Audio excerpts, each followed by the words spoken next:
नमस्कार। Hashtag and nepotism with IND24 में आप सबका बहुत बहुत स्वागत है। मैं हूं आपके साथ मुक्ता पाठक।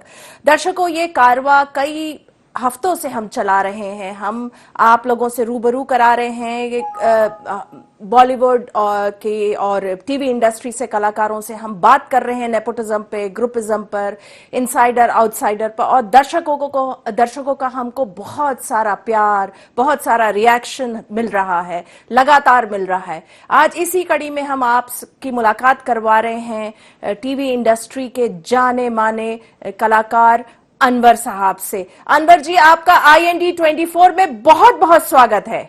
आपको हम लोगों ने बहुत सारे किरदारों में अलग अलग टीवी सीरियल्स में देखा हुआ है, तो इस वक्त आप कौन सी टीवी सीरियल कर रहे हैं? मैडम, इस वक्त मैं कर रहा हूँ कहत हनुमान जय श्री राम। मैं इसमें राजा दशरथ का रोल कर रहा हूँ, जो NTV पे चल रहा है 9:30 बजे रात को। हम लोगों ने मुहिम IND24 ने ये मुहिम इनिशिएटिव शुरू किया है और ये कई हफ्तों से हम लगातार चला रहे हैं और कई कलाकारों से हम लगातार बात करते आ रहे हैं। नेपोटिज्म पे हम बात करते आ रहे हैं। चूंकि आपका सफर इतना लंबा रहा है, कई दशकों से आप इस इंडस्ट्री से जुड़े रहे हैं, आप क्या कहेंगे नेपोटिज्म के बारे में? देखिए, ये जो वंशवाद जिसको कहते हैं, या खानदानी बाप के बेटे बेटे के बेटे कर रहे हैं, तो ये 70s में बच्चन साहब भी तो आउटसाइडर ही थे, शत्रुघ्न सिन्हा भी तो आउटसाइडर थे, विनोद खन्ना साहब भी तो आउटसाइडर थे। उन्होंने अपनी मेहनत से अपनी जमीन बनाई, आगे काम किया, और उनके बच्चे आगे काम कर पा रहे हैं। तो ये कहना कि नेपोटिज्म है इंडस्ट्री में, हमको काम नहीं मिल रहा इसलिए कि साहब वो स्टार किड बन जाते हैं, वो उस काबिल होंगे तो बनेंगे। बहुत सारे ऐसे स्टार किड हैं जो कामयाब नहीं हो पाए। तो सिर्फ नेपोटिज्म को ब्लेम करना कि साहब नेपोटिज्म की वजह से हमें मौका नहीं मिल रहा है, हम कहीं आ ही नहीं पा रहे हैं। भाई, आप अगर काबिल होंगे तो आपको मौका जरूर मिलेगा। जी, आपका मानना है कि जिस तरह से लेकिन अभी आवाज अगर उठ रही है नेपोटिज्म को लेके, आउटसाइडर इनसाइडर की बात हो रही है, इस पर आप क्या कहेंगे? क्योंकि तो आप भी तो एक आउटसाइडर हैं जिन्होंने अपना एक मुकाम हासिल किया है इस इंडस्ट्री में। तो मैंने मेहनत करने से मुकाम हासिल किया है। अगर मेरे बाप दादा यहाँ इंडस्ट्री में होते तो शायद मुझे मौका थोड़ा जल्दी मिल जाता, लेकिन अगर मैं काबिल ना होता तो क्या मैं काम कर पाता इतने सालों तक के? आप बताइए। बहुत सारे, नवाजुद्दीन, मैं, इरफान खान, हमने 94 में इरफान खान ने मेरे फादर का रोल किया था द ग्रेट मराठा में, डायरेक्टर बाय संजय खान। वो आउटसाइडर था, काबिल था, उसमें खूबी थी, वो बहुत बड़ा स्टार बना। नवाजुद्दीन सिद्दीकी 97 में हम एक सीरियल कर रहे थे स्वराज, उसमें वो मेरा भाई बना था। हमें मौका मिलता तो हम ये से ये कर लेते। इस तरह कह देना बहुत आसान है, लेकिन मेहनत करनी पड़ती किसी भी चीज़ के लिए। सुशांत सिंह राजपूत भी आउटसाइडर था, मेहनत की थी, उस काबिल था, काबिलियत थी उसके अंदर, ब्राइट फ्यूचर था, वो यहाँ तक आया था। तो सिर्फ नेपोटिज्म को ब्लेम ना करें। आप में अगर खूबी है तो आपको कोई नहीं रोक पाएगा, कोई नहीं रोक सकता है। जी, आपके हिसाब से अगर टैलेंट नहीं है, मेरिट नहीं है, आप काबिल नहीं हैं, तो आप स्टार किड भी हो तो सक्सेसफुल नहीं होंगे। ठीक है, ये बात तो सही है, लेकिन हमारी जो मुहिम है वो यही है कि कई योग्य जो लोग हैं, जो मेरिटोरियस लोग हैं, वो छूट जाते हैं, उनको मौका नहीं मिल पाता। नेपोटिज्म के कारण स्टार किड्स को मिल जाता। तो इस बात पे आप क्या कहेंगे? सिर्फ नेपोटिज्म को क्यों दोष दिया जा रहा है मैडम? क्यों सिर्फ नेपोटिज्म को दोष क्यों दे रहे हैं? सिर्फ ये कह देना कि सब नेपोटिज्म, हमें मौका नहीं मिल रहा है। अरे भाई, आप सिर्फ सपने बैठ के घर में अगर देखते रहेंगे और मेहनत नहीं करेंगे तो आप नेपोटिज्म, वो साहब फला का एक्टर का बाप जो है वो स्टार इसलिए वो बन गया, मैं बन जाता। अरे भाई, आप आओ, मेहनत करो यहाँ पर इंडस्ट्री में। बहुत सारे कहा ना कि आप सक्सेसफुल हैं तो बॉलीवुड बहुत अच्छी है, और अगर आप काबिल नहीं हैं, आप सक्सेसफुल नहीं, तो फिर आपके लिए अंगूर खट्टे हैं। आप बॉलीवुड को गाली देना शुरू कर दीजिए, आप बुरा बोलिए इसको। इस तरह से नहीं चलता। मेहनत करेंगे आप तो जरूर बनेंगे। यहाँ पर जितने भी आए हैं, जितने भी 70s से हों, 80s से हों, सब बाहर के हैं, सबने मेहनत करके अपनी जगह बनाई, एक मुकाम हासिल किया। चलिए, लेकिन देखिए, ये नेपोटिज्म का जो इशू है वो छाया तो हुआ है। आप देखें, अगर हम देखें गुंजन सक्सेना, अब देखिए सड़क 2 का पहले ट्रेलर, अब वो फिल्म कितनी ट्रोल हो रही है। डिसलाइक इतने मिले सड़क 2 के ट्रेलर को जो आज तक नहीं मिले। वो नंबर 5 ट्रेंडिंग था वर्ल्ड वाइड डिसलाइक की सूची में। तो इस पर आप क्या कहेंगे? ये तो नेपोटिज्म के कारण हो रहा है, ये किस कारण हो रहा है फिर? मैं वही तो, क्यों डिसलाइक किया जा रहा है अचानक नेपोटिज्म? ये इतना हाइप क्यों कर दिया गया? क्यों उसको इतना इशू बना दिया गया? क्यों ऐसा डिसलाइक शुरू हो गया? क्या जिन लोगों ने काम किया उनकी मेहनत रायगा जाएगी? उसमें वेस्ट कर दिया जाए उसकी मेहनत को? एक अच्छे एक्टर ने एक ऐसा कहते हैं ना, कानून में सुसाइड करना क्राइम है और धर्म के हिसाब से वो पाप है। आत्महत्या ने किसी भी प्रॉब्लम का सॉल्यूशन आत्महत्या या जान देना तो नहीं है ना। अब ये क्या हुआ है उस लड़के के साथ, ये तो खैर सीबीआई कर ही रही है इन्वेस्टिगेशन और आगे फ्यूचर में पता चलेगा क्या हुआ था। लेकिन सिर्फ नेपोटिज्म को दोष दे देना कि एक बच्चे की जान चली गई उसकी वजह से, मैं समझ सकता हूँ शोक है सब में, हम में भी है, हमें भी तकलीफ उसकी जान चली गई है, हमें भी दर्द है। लेकिन हम सिर्फ फिर वही है ना कि दोष देना शुरू कर दो सिर्फ एक ही सब्जेक्ट को कि नेपोटिज्म की वजह से हुआ है। सुशांत सिंह नेपोटिज्म इससे पहले तो नहीं था। इतना बड़ा मकाम उसने हासिल कैसे कर लिया?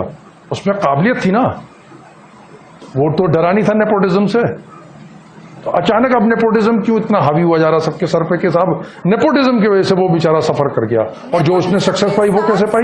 जी, नेपोटिज्म के साथ साथ ग्रुपिज्म भी जो है उस पे बात हो रही है कि ग्रुप बने हुए हैं, जैसे वाईआरएफ है, धर्मा प्रोडक्शन है, बालाजी है, ये सब अपने ही ग्रुप के लोगों के साथ काम करते हैं। तो ये ग्रुपिज्म, नेपोटिज्म और ग्रुपिज्म, इसके कारण ये बात आ रही है। हाँ, ग्रुपबाजी इंडस्ट्री में जरूर है थोड़ी बहुत हर जगह। लेकिन वही मैंने फिर आपसे कहा, अगर आप काबिल हैं तो फिर आप सुरंग बना सकते हैं पहाड़ों को चीर करके भी। आप अगर आप में काबिलियत है, आप काबिल होना चाहिए हर हाल में। आप में अगर काबिलियत है तो आप उस ग्रुप में भी घुस जाएंगे कहीं पर भी।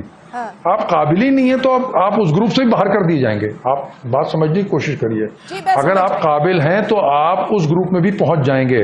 मैंने यशराज के साथ मैंने काम किया था, खोटे सिक्के एक सीरियल किया था, फिर मैंने उनका एक पाउडर सीरियल किया मैंने उनका। तो ठीक है, मुझे उतना मौका नहीं मिल रहा था, लेकिन मैं सिर्फ उसको दोष नहीं दूंगा। कहीं ना कहीं हो सकता है कि मैं शायद उनके उस मीटर में नहीं फिट बैठ रहा था, तो मैं सिर्फ उनको दोष नहीं दूंगा। मैं अभी ट्रायंगल के साथ काम कर रहा हूँ, पेनिनसुला के साथ कर रहा हूँ। मैंने राम गोपाल वर्मा की फिल्म की as a main villain, Telugu film की नागार्जुन के ऑपोजिट। मैंने प्रकाश झा साहब की फिल्म की लिपस्टिक अंडर माई बुरखा। तो खूबी है, काबिलियत है, लोग मौका देते हैं, काम करते हैं। तो सिर्फ मैं दोष नहीं देना चाहता। बॉलीवुड बहुत अच्छी जगह है, अगर आप सक्सेसफुल हैं तो फिर वो आप उसको कहते हैं साहब स्वर्ग है, और अगर आप कामयाब ना पाए तो आप उसको कह दें कि साहब वो बुरी है, और फिर ये ना कि आपके लिए अंगूर खट्टे हैं और कुछ नहीं। जी। अभी जिस तरह से जो ड्रग की बात आ रही है, ड्रग जो है वो जो है, जैसे कि कंगना रनौत ने कहा है कि बॉलीवुड में लोग ड्रग ऐसे खाते हैं जैसे कि खाना खा रहे हो, उस पर आप क्या कहेंगे? तो इससे किसी को क्या प्रॉब्लम है? वो उनको समझना चाहिए, जो खा रहे हैं उन्हें सोचना है ना। जो खा रहे हैं उन्हें सोचना चाहिए कि क्यों खा रहे हैं। कोई जबरदस्ती तो आपके मुंह में ड्रग डाल नहीं रहा। मैं भी इंडस्ट्री में 30 साल से काम कर रहा हूं, ना मैंने सिगरेट पी ना शराब पी, तो मैं क्यों दोष दे दूं साहब कि कोई भी किसी के साथ जबरदस्ती नहीं कर सकता। आप अपने हर काम के जिम्मेदार खुद हैं। अगर आप ड्रग पी रहे हैं तो उसके जिम्मेदार आप हैं। कोई किसी के मुंह में जबरदस्ती ड्रग नहीं डाल देता है। ड्रग फ्री में नहीं मिलती, बहुत महंगी चीज होती है। आपकी जेब में पैसे हैं, आप खरीद के पी रहे हैं उसको, यानी आप जानबूझ के जहर पी रहे हैं। आप अपनी सेहत के साथ खिलवाड़ खुद कर रहे हैं, कोई जबरदस्ती तो नहीं कर रहा आपके साथ। आप हर बात में दोष दूसरों को देते हैं। आप कहा ना कि आपने उंगली उठा दी दूसरे की तरफ, ये नहीं देख रहे कि 3 उंगली आपकी तरफ मुड़ रही है। आप अपने आप को देखिए ना, आप करने क्या आए हैं? आप यहाँ काम कर रहे हैं तो काम करिए ना। आप ड्रग पीने आए हैं, आप क्या करने आए हैं यहाँ पर? आप अपने टैलेंट को दिखाइए। आपने कह दिया साहब वो ड्रग खाने की तरह खा रहे हैं, जो खा रहे हैं उनसे पूछिए भाई कि क्यों खा रहे हैं आप। लेकिन हम दोष दें के साथ, एक हमारे बहुत सारे ग्रुप में मैं पार्टी में नहीं जाता हूं क्योंकि वहां शराब चलती, तो मैं अवॉइड करता हूं।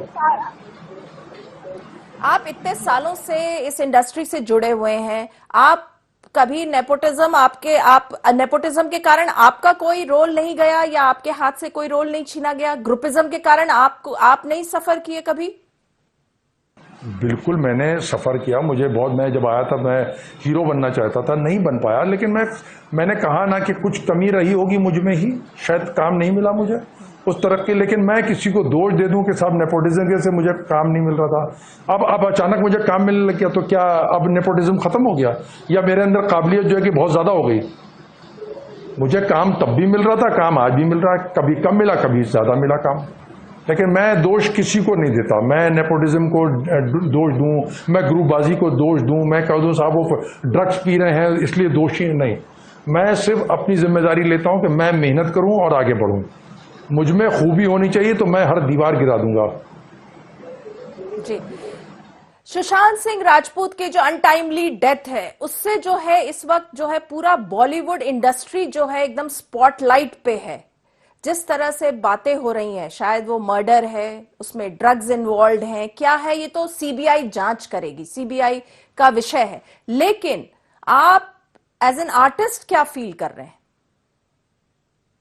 तकलीफ दे, ये जो घटना हुई है बहुत तकलीफ दे है, दिल को बहुत तकलीफ दे रही है कि एक लड़का बाहर से आता है, बिहार से अकेला अपने दम पे एक मकाम हासिल करता है, बहुत सक्सेसफुल एक्टर था, ब्राइट फ्यूचर था, बहुत यंग था।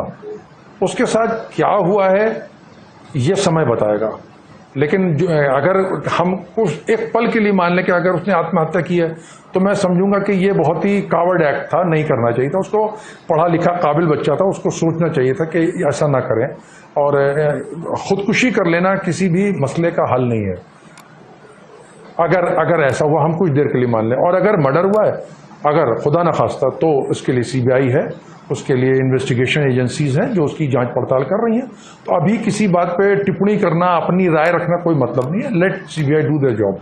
वो इन्वेस्टिगेशन कर रही हैं और इंशाल्लाह अच्छा ही काम करेंगे और सही सच्चाई को निकाल के लाएंगे वो लोग सामने। जी, सच्चाई निकल के आएगी, यही हम लोग भी उम्मीद करते हैं, क्योंकि जिस तरह से इस घटना ने, अगर हम देखें तो केवल इंडिया नहीं, इंटरनेशनली भी लोग इस वाकये के कारण जो है वो जुड़ गए हैं। कहीं ना कहीं सबके इमोशंस बहुत स्ट्रांग है इस इशू को लेके। और जिस तरह से इस घटना के बाद अगर हम कहें तो बॉलीवुड पे पूरा स्पॉटलाइट आ गया है, फोकस आ गया है। चाहे नेपोटिज्म की बात करें, ड्रग कार्टेल की बात करें, ग्रुपिज्म की बात करें, बुलिंग की बात करें, ये सारे नेगेटिव इमोशंस सामने आ गए हैं। और जिस तरह से अगर हम देखें पब्लिक का जो रिएक्शन आ रहा है, पहले गुंजन सक्सेना को ट्रोल किया गया, सड़क ट्रू को ट्रोल किया जा रहा है, अब नई फिल्म एक आ रही है अनन्या पांडे की, उसके ट्रेलर को ट्रोल किया जा रहा है। आपको क्या लग रहा है, इससे कुछ सुधार होगा इंडस्ट्री की वर्किंग में?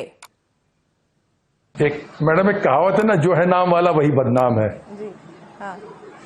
जो है नाम वाला वही बदनाम है। तो ये इंडस्ट्री बॉलीवुड इतनी सक्सेसफुल है और इतना नाम और इसकी इतनी ख्याति है कि उसको बदनाम करना बहुत इजी हो जाता है। मगर बॉलीवुड बहुत एक अच्छी जगह है, आप अगर मेहनती हैं, काबिल हैं, तो आप सक्सेसफुल होंगे। इसलिए बेवजह उस पर उंगली उठाने का कोई मतलब नहीं है। लेकिन जिस तरह से पब्लिक का रिएक्शन आ रहा है, आपको लगता है आगे चल के इससे चेंज आएंगे? जो आउटसाइडर्स हैं उनको ज्यादा मौका मिलेगा, जो मेरिट वाले हैं उनको ज्यादा मौका मिलेगा, ना कि स्टार किड्स को जो उनको जो चीजें प्लेटर में मिल जाती है?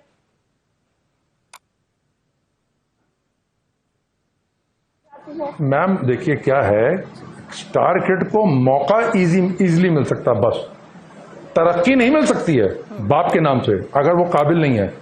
आपको, मैं किसी का नाम नहीं लेने चाहता, किसी भी एक्टर का जो बहुत हमारे सीनियर हैं, उनके बच्चे आए हैं, उनमें से बहुत सक्सेसफुल भी हुए हैं और कुछ नहीं हुए हैं। तो बाप का नाम एक बार इस्तेमाल कर सकते हैं, आप 2 बार इस्तेमाल कर सकते हैं। अगर आप में खूबी नहीं है, आप में काबिलियत नहीं है, आप टैलेंट नहीं रखते हैं, तो आप कुछ नहीं कर सकते हैं, क्योंकि ये जनता ही आपको बनाती है और बिगाड़ती है। इसलिए आप जनता को बेवकूफ़ नहीं बना सकते अगर आप में टैलेंट नहीं है। बाप का नाम का सहारा एक बार 2 बार लिया जा सकता है। तो स्टार किड को सिर्फ एक ये होता है कि सहूलियत होती है कि वो आसानी से लॉन्च हो जाते हैं, बस। आउटसाइडर थोड़ा मेहनत ज़्यादा करना पड़ता है, लेकिन अगर खूबी है तो फिर इरफान खान आपके सामने मिसाल है। बॉलीवुड से लेकर हॉलीवुड तक गया। नवाजुद्दीन सिद्दीकी आपके सामने मिसाल है, आउटसाइडर। सुशांत सिंह आउटसाइडर, अपने दम से इस मकाम तक आया। कैसे आए? टैलेंटेड थे, सिर्फ टैलेंट था उनके अंदर, भरा हुआ था टैलेंट उनके अंदर। लेकिन मैंने आपसे जैसा पूछा, इस इंसिडेंट के बाद और जिस तरह से पब्लिक का जो रिएक्शन है, आउटक्राई है, इससे आपको लगता है कुछ अंतर आएगा फिल्म इंडस्ट्री के, टीवी इंडस्ट्री के वर्किंग में? नहीं, मुझे तो नहीं लग रहा कोई ऐसा फर्क पड़ेगा। टीवी इंडस्ट्री आज भी सबको मौका देती है और कल भी देती थी और आगे भी देगी।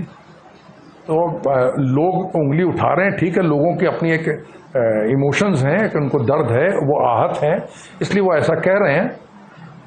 लेकिन अभी जब समय आएगा, जब सीबीआई सच्चाई रख देगी, तो शायद उनके जख्मों पे मरहम लग जाए। सच्चाई आने के बाद मुझे पूरी उम्मीद है कि इस तकलीफ से हमारी देश की जनता उभर के बाहर आएगी। जी, चलिए हम बात करते हैं लॉकडाउन के बारे में। लॉकडाउन के समय जिस तरह से पूरी टीवी इंडस्ट्री और फिल्म इंडस्ट्री स्टैंड स्टिल पे आ गई, अभी जब थोड़ी बहुत शूटिंग शुरू हुई है, आपने भी बताया आप नई सीरियल की शूटिंग कर रहे हैं, तो क्या चेंजेस आप देख रहे हैं? किस तरह से आप लोग इस कोरोना के बीच में आप लोग अपना जो आप लोगों की नई शूटिंग व्यवस्था है वो कैसे है? थोड़ा सा खौफ सा है दिल में, एक घबराहट सी रहती है, क्योंकि ये महामारी ऐसी है कि मुझे लगता है कि इसका खौफ दिलों में बैठ गया है। वो जो एक अपनापन था उससे थोड़ी दूरी आ गई है कि हम गले मिल सकते थे, हाथ मिला सकते थे, क्लोजली बैठ के बातें कर सकते थे, खाना शेयर कर सकते थे। अब वो सब नहीं हो सकता है। एक डिस्टेंस आ गया है लाइफस्टाइल में थोड़ा सा, लेकिन ठीक है, जिंदगी ऐसी चलती है। डर के आगे जीत है, तो काम तो करना ही है सबको, तो सभी कर रहे हैं काम, और अपनी तरह से सब सेफ्टी भी रख रहे हैं। हर प्रोडक्शन हाउस कोशिश कर रहा है पूरी से पूरी प्रिकॉशंस रखने की, और सेफ्टी मेजर्स जो हैं, जो भी गवर्नमेंट ने कहे हैं, उसको फॉलो किया जा रहा है, और उम्मीद है कि इस महामारी से भी हम सब बाहर निकल आएंगे। और जिस तरह से जो है अब फिल्म्स जो है वो थिएटर्स में रिलीज नहीं हो पा रही हैं, और अभी कई और महीने तक रिलीज नहीं होंगी, और ओटीटी प्लेटफॉर्म पे जितनी बड़ी बैनर्स की फिल्म्स है वो रिलीज हो रही हैं, तो इस चेंज को आप किस रूप में देख रहे हैं? उससे नुकसान हो रहा है, उससे गवर्नमेंट का नुकसान हो रहा है, इंडस्ट्री का नुकसान हो रहा है, फाइनेंशियली, मेंटली लोगों को बहुत नुकसान पहुंच रहा है उससे। और मुझे लगता है कि गवर्नमेंट को कुछ ना कुछ इसके ऊपर भी मेजर्स लेना चाहिए कि जब सभी धीरे धीरे खुल रहा है, हर चीज़ वो खोल रहे हैं, तो थोड़ा सा उनका नरम इख्तियार करें वो सिनेमा की तरफ भी अपना, और उसके बारे में भी कुछ सोचें। मुझे पूरी उम्मीद है कि गवर्नमेंट ज़रूर सोचेगी। गवर्नमेंट कोशिश ज़रूर कर रही है कि हर तरह से एक रिलीफ दी जाए लोगों को, और वो करेगी। वो बॉलीवुड के लिए भी सोच रही है, और वो सिनेमा थिएटर्स भी आगे चल करके ज़रूर खोलेगी। तो थोड़ा सा समय की ये मांग है जी, और नज़ाकत है कि इससे अभी महफूज रखने के लिए गवर्नमेंट जी। मेंटल डिप्रेशन के बारे में पूछना चाहूंगी कि मेंटल हेल्थ को लेकर जो बहुत बात होती है फिल्म इंडस्ट्री की, और अगर हम टीवी इंडस्ट्री की बात करें, क्योंकि आप लोगों के यहाँ बहुत रिजेक्शंस हैं, कई सालों का स्ट्रगल है, कोई भी अगर हम कहें तो सेट नॉर्म नहीं है, ऐसा नहीं है 9 to 5 जॉब है और आगे चल के फ्यूचर बहुत सेफ, ऐसा भी नहीं है। तो मेंटल हेल्थ को लेकर बहुत बातें आती है, तो किस तरह से आप लोग इसका सामना करते हैं, क्योंकि डिप्रेशन की बहुत बात आती है? बहुत इनसिक्योर फ्यूचर होता है, क्योंकि हमने काम कर लिया, हमारी पेमेंट कब आएगी ये प्रोडक्शन हाउस के ऊपर डिपेंड होता है, उसी से खर्चे चलते हैं। कोई इसके अलावा कोई बिजनेस नहीं होता। एक कलाकार सिर्फ कलाकारी होता है, an actor is always an actor. वो कोई बिजनेस तो कर नहीं रहा कि उसकी बड़ी बड़ी फैक्ट्री इंडस्ट्रीज चल रही हों। तो यस, काम मिलता रहता है तो दिमागी सुकून रहता है, काम नहीं होता है तो एक परेशानी सी शुरू हो जाती है, क्योंकि फैमिली चलानी है और घर चलाना है, तो यस, डिप्रेशन आता है। इनसिक्योर फ्यूचर है, ये प्रोफेशन ही बहुत इनसिक्योर है। तो कैसे कोप अप करते हैं इससे?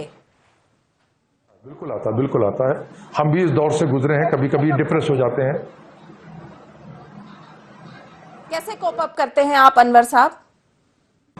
कुछ ना कुछ करके कर ही लेते हैं। अच्छा। लेकिन यहाँ जो वन डे टू डे के आर्टिस्ट हैं, जो छोटे छोटे रोल करते हैं, वो बहुत सफ़र करते हैं, या जिनके खुद के घर नहीं है, जो किराए पे रहते हैं, रेंटल बेसिस पे उनके लिए किराया भरना, या जिन्होंने बैंक से लोन लिए EMI भरना, अगर उनके पास मुस्तकिल काम नहीं है तो फिर उनके लिए बहुत तकलीफदेह हो जाता है। फिर वो हर रोज़ वो बेचारे मेंटली परेशान रहते हैं और एक डिप्रेशन में आने लगते हैं धीरे धीरे।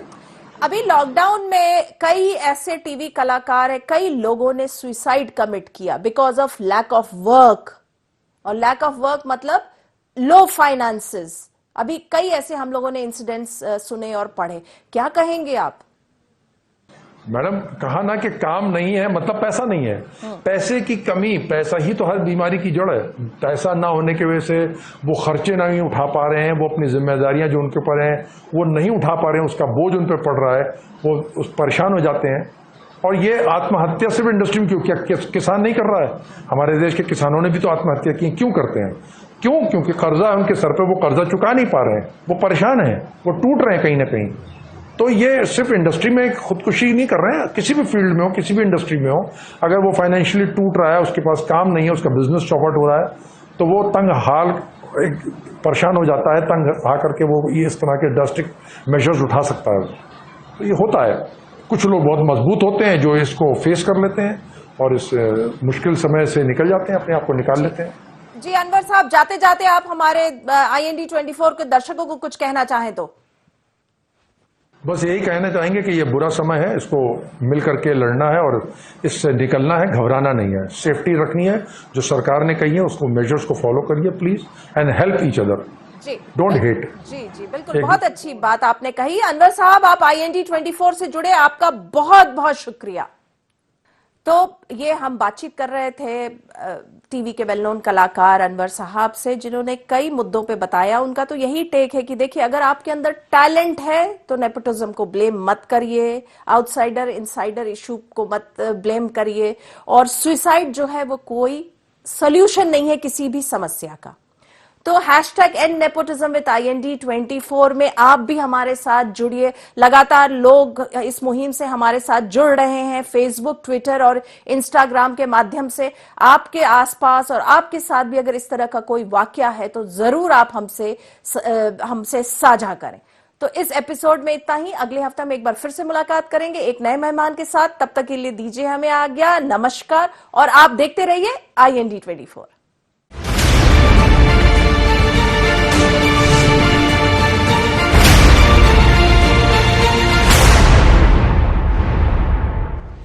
मेरे प्रिय किसान भाइयों और बहनों, पहले वर्षा नहीं हुई लंबा गैप के कारण,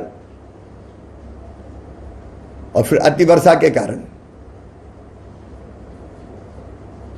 कुछ जिलों में सोयाबीन की फसल बुरी तरह से प्रभावित हुई है। कई जगह तो 100% खराब हो गई है। स्टेम बोरर, तना छेदक